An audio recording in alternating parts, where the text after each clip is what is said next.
Hello everybody and welcome to our class. Today we are going to start our clay unit, and so we are going to do a quick introduction on hand building with clay. Here we have 3 different forms made out of clay. They look similar in shape, but they are indeed very different. First form here, the clay is still wet and has the feeling of like a Play-Doh or a modeling clay. It can be shaped into whatever shape you'd like. This form in the middle is a little lighter in color. That is because it is dried out. This clay has been left out for about a week or so, and all of the water that was once in it before has evaporated out of the clay. This is called greenware, and when it's in this state, it's extremely fragile. You could pick it up and crush it with your hands, just like an Oreo cookie. Last form here is white. This happens to be white clay. Not all clay is white, but it has been bisque fired.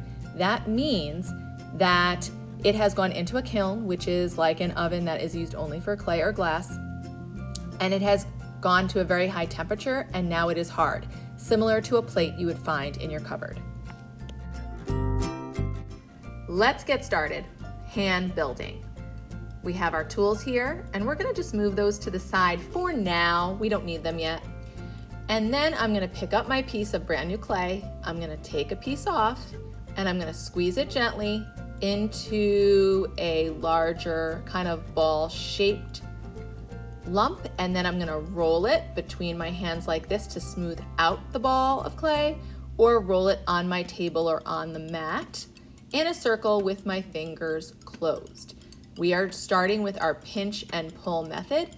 Once you have your ball of clay, you're going to take one thumb and stick it in. Do not poke a hole through, but you're gonna stick it almost all the way through, but leave it so that you don't poke it. Your finger should fit in it like that. Once you do that, you're gonna stick your thumb back in and gently pinch with your fingers closed with one hand, and then when the hole in the middle is big enough, you can stick both thumbs in and gently pinch and turn the piece of clay. What you are creating is called a pinch pot, because you make a little pot or a little cup by pinching the clay. To do it and make it high like this rather than flat, you want to make sure that you keep your arms or your elbows in at your sides and your elbows close together. Otherwise the clay will flatten out when you're making that. So there's our pinch pot with our pinch and pull method.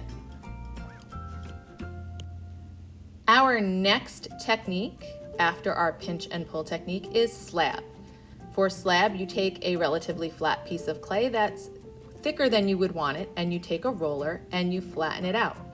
You can flatten it out with a hand roller like I'm using here, or something called a slab roller, which rolls it for you nice and flat. But you want something that is no thicker than your thumb in thickness and is kind of flat like a pancake.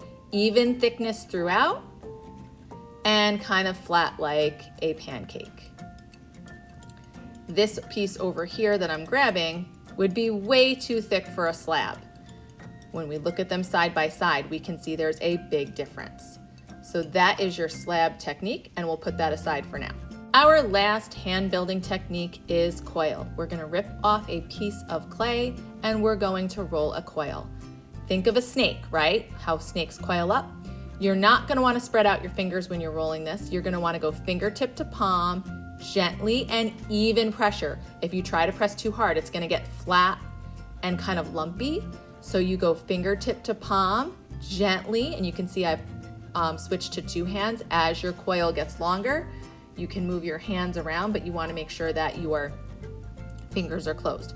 Let me show you that again. Grab a piece of clay, kind of squeeze it into like a hot dog shape, and palm to fingertip, a little bit at a time, even pressure, roll my coil, and when it's large enough, you can switch to doing it with 2 hands, moving from the outside in and from the inside out. Again, similar to slab, your coil should not be thicker than your fingers, okay? So keep that in mind when you're rolling your coils, okay? Now, we have 2 coils, a pinch pot, and slab. Our 3 methods of hand building: pinch and pull, slab, and coil. Now we're gonna talk about clay safety and cleanup. So I'm gonna take my slab and I'm gonna say, oh, I'm not happy with this slab. Let me start over. I never want you to do that. If you have a problem, you raise your hand and ask me for a new piece of clay. Never, not ever do this. The reason is when you do that, little tiny air pockets get trapped inside. Think of when you blow up a balloon. Only this clay will be hard, so we never want to put that in the kiln because those air pockets with the air will try to expand and it won't have anywhere to go, and then your piece will break and possibly break other people's also. Let me show you what I'm talking about. I'm gonna take my tool and cut this little piece of clay and see how many air pockets we can find. I already see some, but let me cut it again. See, there's some there when I look. Any air pocket could mean that yours is gonna break, and when it breaks, it may bump into somebody else's and break somebody else's. Look at that. Giant air pocket. That air would have nowhere to go and then break your piece and probably somebody else's, whoever's next to it. Again, that's just in one little piece of clay. Let's cut it again and see if we find any more.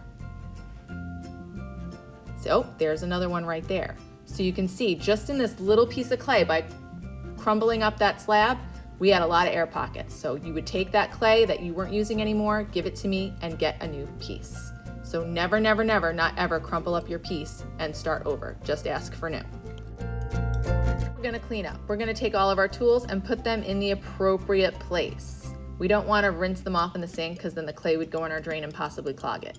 We're gonna take our mat, carefully fold it, bring it to the garbage, and gently hold it over the garbage and get rid of any clay that's on there. We never wanna shake it out or dust it off.